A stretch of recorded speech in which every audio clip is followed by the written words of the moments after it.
Good morning friends, आप सभी का स्वागत है हमारे शो डेली टॉप 15 पर। आज हम 23 जून के करंट अफेयर्स पर डिस्कस करेंगे और साथ ही उसकी डिटेल जानकारी भी देंगे। आज की पीडीएफ फाइल इस वीडियो के डिस्क्रिप्शन बॉक्स से डाउनलोड कर सकते हैं और डेली की पीडीएफ के लिए हमारे टेलीग्राम ग्रुप को ज्वाइन कीजिए, जिसकी लिंक हमारे वीडियो के डिस्क्रिप्शन बॉक्स पर दिया गया है। तो चलिए शुरू करते हैं आज 23 जून के करंट अफेयर्स। इससे पहले हम 22 जून के करंट अफेयर्स का रिविजन कर लेते हैं। तो पहला क्वेश्चन है, विश्व शरणार्थी दिवस मनाया जाता है 20 जून को, विश्व संगीत दिवस मनाया जाता है 21 जून को और अंतर्राष्ट्रीय योग दिवस मनाया गया 21 जून को। ठीक। और सबसे अधिक प्रतिभूतियां रखने वाले देशों में भारत का स्थान है 12वां। और किस देश ने अपने निवासियों के से विवाह करने वाले भारतीय महिलाओं को लगातार 7 वर्ष के निवास करने के बाद ही नागरिकता प्रदान करने की घोषणा की? वह देश है नेपाल ने। और किस राज्य ने 19वां महान विद्रोह दिवस मनाया है? वह राज्य है मणिपुर। और 6 हाथियों की मौत एवं इस क्षेत्र में स्थित 4 कोल ब्लॉकों की नीलामी में चर्चा में रहे लेमरू एलिफेंट प्रोजेक्ट स्थित है छत्तीसगढ़ में। और गोविंद पांडा और स्टोन पांडा क्या है? वह एक साइबर अटैक करने वाला ग्रुप है। ठीक है। और भारतीय औषधि महानियंत्रक द्वारा मामूली और मध्यम रूप से पीड़ित कोविड-19 के मरीज से होती किस दवा की बिक्री की अनुमति है? वह है फेबी फ्लू दवा की। अगला क्वेश्चन है, वर्ल्ड फेडरेशन ऑफ एक्सचेंज के आंकड़ों के अनुसार शेयर बाजार पूंजीकरण के संदर्भ में भारतीय स्टॉक एक्सचेंज का स्थान है 10वां।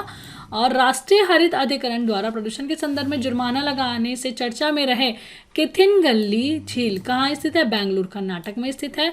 और great place to work institute 2020 में काम करने के लिए भारत की किस कंपनी को 50 सर्वश्रेष्ठ कंपनियों में शामिल किया गया है? टेक महिंद्रा को।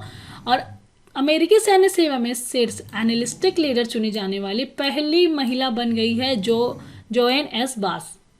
किस भारतीय मूल के वैज्ञानिक को अमेरिका के शीर्ष संस्थान राष्ट्रीय विज्ञान न्यास के निदेशक के रूप में नियुक्त किया गया है? डॉक्टर सेतुरमन पंचनाथन को। और वयोवृद्ध बीपीआर विट्ठल का 93 साल की उम्र में निधन हो गया। वह एक अर्थशास्त्री थे। ठीक है। साथ ही बता दें कि राजेंद्र गोयल का उम्र संबंधित बीमारियों से 77 वर्ष की आयु में निधन हो गया। वह एक क्रिकेटर थे। तो दोस्तों, ये तो था 22 जून के करंट अफेयर्स का रीजन। चलिए शुरू करते हैं आज 23 जून के करंट अफेयर्स।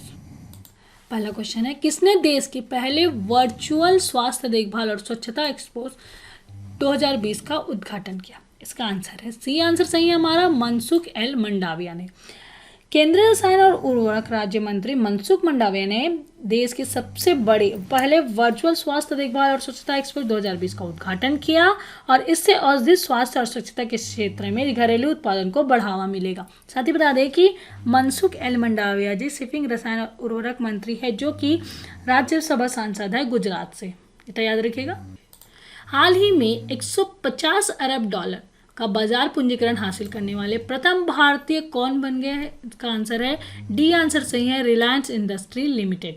वह कंपनी बन गई। 150 अरब डॉलर का बाजार पूंजीकरण हासिल करने वाले प्रथम भारतीय कंपनी बन गए हैं Reliance industry limited company. Reliance industry limited ने 150 अरब डॉलर का बाजार पूंजीकरण हासिल करने वाली पहली भारतीय कंपनी बन गई है। और बॉम्बे स्टॉक एक्सचेंज में रिलायंस इंडस्ट्री का बाजार पूंजीकरण 28,248.97 करोड़ रुपए से बढ़कर 11,43,667 करोड़ रुपए यानी कि 150 अरब डॉलर पर पहुंच गया है। ठीक है। और साथ ही बता दें कि रिलायंस इंडस्ट्री लिमिटेड के जो सीईओ हैं मुकेश अंबानी, संस्थापक है धीरूभाई अंबानी और इसका मुख्यालय है मुंबई में।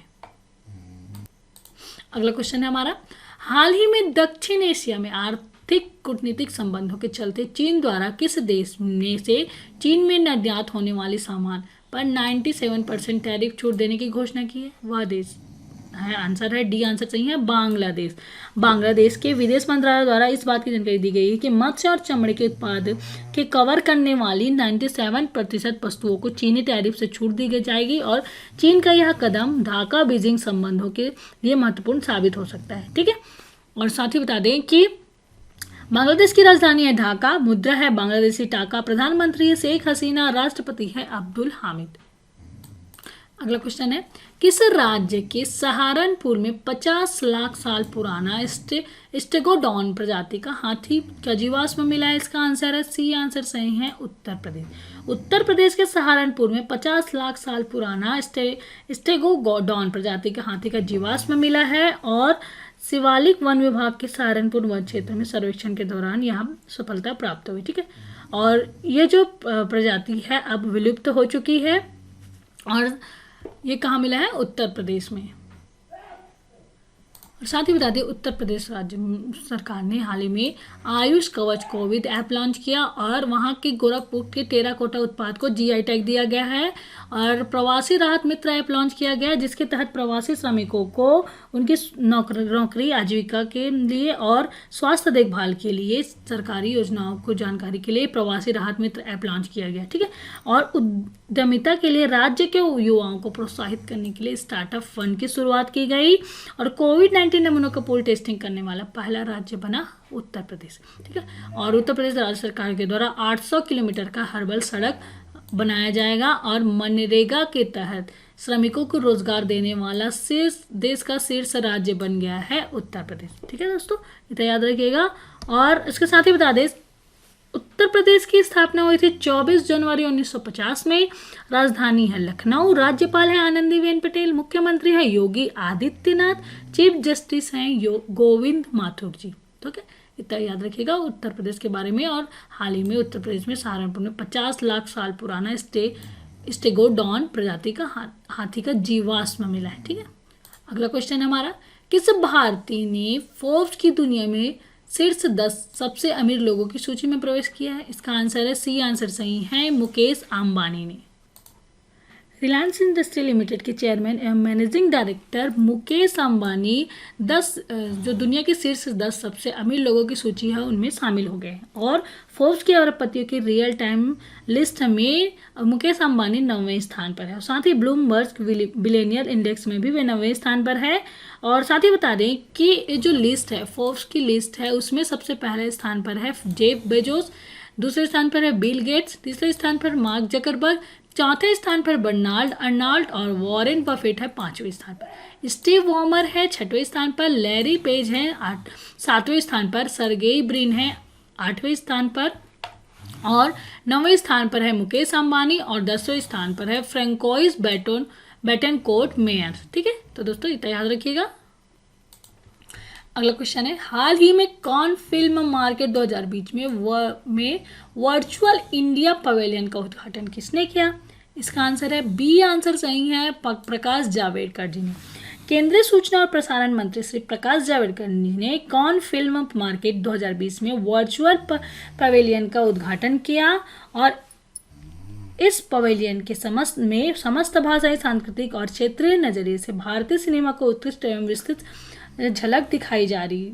ठीक है, और इस पहली बार भारतीय पवेलियन में 2 फिल्मों की स्क्रीनिंग का भी आयोजन किया जाएगा। ये फिल्म है माई घाट क्राइम नंबर 103-200 मराठी और हेल्लरो गुजराती। ये दोनों राष्ट्रीय फिल्म पुरस्कार विजेता फिल्म हैं जिन्हें स्क्रीनिंग का आयोजन किया जाएगा इस भारतीय पवेलियन में। ठीक है, अगला क्वेश्चन है, किस राज्य में स्कूली छात्रों के लिए प्ले लिटिल स्टडी लिटिल एक्टू खेलो एक्टू पढ़ो योजना शुरू करेगा? इसका आंसर है डी, आंसर सही है, त्रिपुरा में।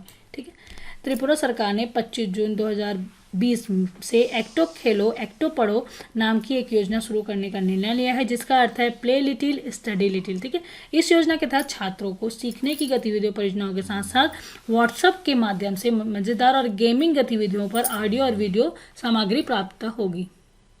साथ ही बता दें त्रिपुरा के राज्यपाल है रमेश बैग जी और मुख्यमंत्री है विप्लव कुमार देब। कोरोना से मुकाबले के लिए किसने mission zero rapid action plan launch किया? इसका आंसर है ए, आंसर सही है, वृहंग मुंबई महानगर पालिका ने। उत्तर मुंबई में कोरोना के बढ़ते संक्रमण को लेकर वृहंग मुंबई महानगर पालिका ने अंधेरी में शाहजी राजे भोसले स्पोर्ट्स कॉम्प्लेक्स में mission zero rapid action plan launch किया है जिससे संक्रमण के मामलों पर लगाम लगाई जा सकेगी। इसके अंतर्गत 50 मोबाइल औषधालय वैन को तैयार किया गया है। ठीक है, और साथ ही बता दें हाल ही में महाराष्ट्र के वृहंग मुंबई महानगर पालिका के द्वारा एयर वेंटी ऐप विकसित किया गया है जिससे लोगों को पता चल सकेगा कि वह जिस इलाके में रहते हैं वहाँ पर कोरोना की क्या स्थिति है। ठीक है, याद रखिएगा। और साथ ही बता दें कि महाराष्ट्र की राजधानी मुंबई राज्यपाल है भगत सिंह कोश्यारी, मुख्यमंत्री है उद्धव ठाकरे और चीफ जस्टिस हैं दीपांकर दत्ता। अगला क्वेश्चन है, हाल ही में चर्चा में रहे अंबुबाची उत्सव किस राज्य में मनाया जाता है? इसका आंसर है सी। असम में मनाया जाता है अम्बुबाची उत्सव। ठीक है, यह जो असम में स्थित कामाख्या मंदिर में यह अम्बुबाची उत्सव मनाया जाता है और यह असम का है। और चूंकि कोरोना वायरस की स्थिति है इसलिए वहाँ मेला नहीं लगा है इस साल। और हर साल 10 लाख से ज़्यादा श्रद्धालु और भक्त यहाँ इससे देखने आते हैं। ठीक है, असम के बारे में जान लेते हैं। असम की स्थापना हुई थी 26 जनवरी 1950 में। असम की राजधानी है दिसपुर और राज्यपाल है जगदीश मुखी। मुख्यमंत्री है सर्बानंद सोनोवाल। चीफ जस्टिस हैं अजय लांबा जी। ठीक है, अजय लांबा जी चीफ जस्टिस है, इतना याद रखिएगा।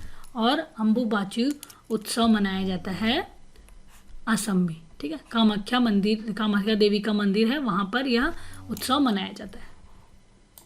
नीति आयोग अंतर्राष्ट्रीय परिवहन मंच के सहयोग से कब डिक्रिबोजनिंग ट्रांसपोर्ट इन इंडिया परियोजना शुरू करेगा? इसका आंसर है सी। आंसर सही है 24 जून को।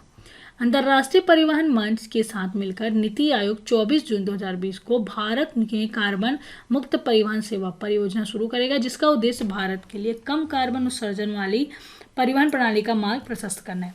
भारत 2008 से ही परिवहन नीति तय करने वाले अंतर सरकारी संगठन ITF का सदस्य है और ITF के महासचिव यंग ताई किम और नीति आयोग के मुख्य कार्यकारी अधिकारी अमिताभ कांत 24 जून को सार्वजनिक रूप से इस परियोजना का ऑनलाइन शुभारंभ करेंगे।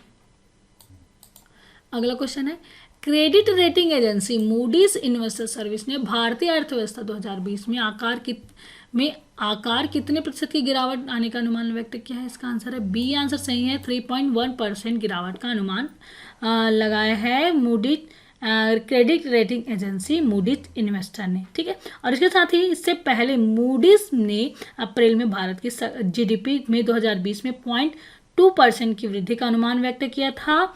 और इसके साथ ही बता दें कि अब एजेंसी ने कोरोना वायरस महामारी के असर को लेकर अपने अनुमान में संशोधन किया है। हालांकि मूडीज का मानना है कि इसके बाद 2021 में भारतीय अर्थव्यवस्था तेजी से वापसी करेगी और 6.9% की दर से वृद्धि दर्ज करेगी। ठीक, मूडीज इन्वेस्टर सर्विस के CEO हैं रेमंड डब्ल्यू मैकडेनियल जूनियर और मुख्यालय है न्यूयॉर्क, संयुक्त राज्य अमेरिका।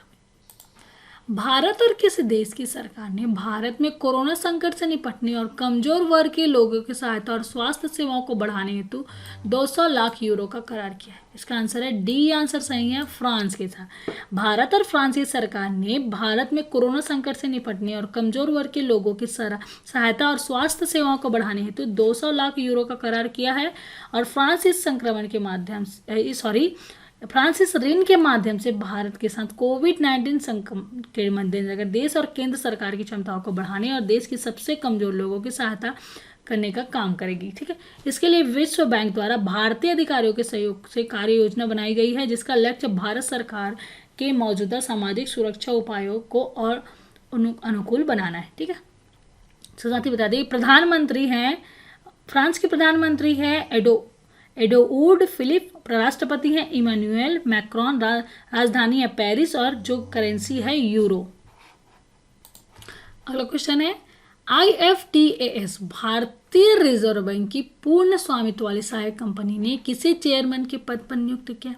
इसका आंसर है डी। आंसर सही है टी रविशंकर को। IFTAS Indian financial technology and allied service भारतीय रिजर्व बैंक की पूर्ण स्वामित्व वाली सहायक कंपनी ने टी रविशंकर को अध्यक्ष और डॉक्टर एन राजेंद्रन को संगठन के CEO के रूप में नियुक्त किया है। ठीक है, और IFTAS फुल फॉर्म है Indian financial technology and allied services है। और ये जो भारतीय रिजर्व की पूर्ण स्वामित्व वाली सहायक कंपनी जो भारतीय रिजर्व बैंक और देश के सभी बैंकों और वित्तीय संस्थानों में IT से संबंधित सेवाओं को डिजाइन तैनात और समर्थन के लिए अनिवार्य है। अगला क्वेश्चन है, विश्व एथलेटिक्स ने किसे हेड ऑफ ग्लोबल डेवलपमेंट प्रमुख के रूप में नियुक्त किया है? इसका आंसर है सी। आंसर सही है लॉरेन बोक्टिलेट को। ठीक है, विश्व एथलेटिक्स ने 22 जून को घोषणा की कि लॉरेन वोक्टिविलेट को वैश्विक विकास प्रमुख के रूप में नियुक्त किया गया है और विश्व एथलेटिक्स के मूल्य क्या है कि नई स्थिति को भरने के लिए वैश्विक कोच की जनवरी 2020 में आयोजित की गई है। ठीक है, और जो वर्ल्ड एथलेटिक्स है उसका मुख्यालय है मोनाको। स्थापना हुई थी 17 जुलाई 1912 में और सदस्यता है इसमें 214 सदस्य संघ है और लीडर हैं सेबस्टियन कोय। इसके साथ ही जान लेते हैं कि पैट्रिक पिचेट को ट्विटर में अपने बोर्ड का नया अध्यक्ष नियुक्त किया है और कैथी ल्यूडर्स को नासा में स्पेस फ्लाइट प्रोग्राम की प्रमुख नियुक्त किया गया है। ठीक है, नासा ने पहली बार किसी महिला को स्पेस फ्लाइट प्रोग्राम की प्रमुख नियुक्त किया, उनका नाम है कैथी ल्यूडर्स। और राजी टोपनोजी को वॉशिंगटन स्थित विश्व बैंक के कार्यकारी निदेशक का वरिष्ठ सलाहकार नियुक्त किया गया है। किसे? राजी टोपनोजी का, और इतना याद रखिएगा। और लॉरेन वोक्टिविलेट को हेड ऑफ ग्लोबल डेवलपमेंट के प्रमुख के रूप में नियुक्त किया गया है विश्व एथलेटिक ने। ठीक है, और आज का लास्ट क्वेश्चन है, हाल ही में उत्तराखंड के किस प्रसिद्ध लोक गायक और संगीतकार का 94 वर्ष की आयु में निधन हो गया? उनका नाम है, ए आंसर सही है, जीत सिंह नेगी का।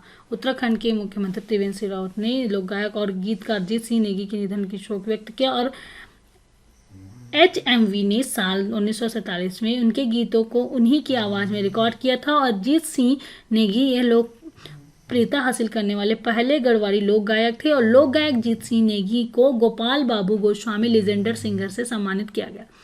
जीत सिंह नेगी न सिर्फ प्रसिद्ध लोक गायक हैं बल्कि उत्कृष्ट संगीतकार, निदेशक और रंगकर्मी भी थे।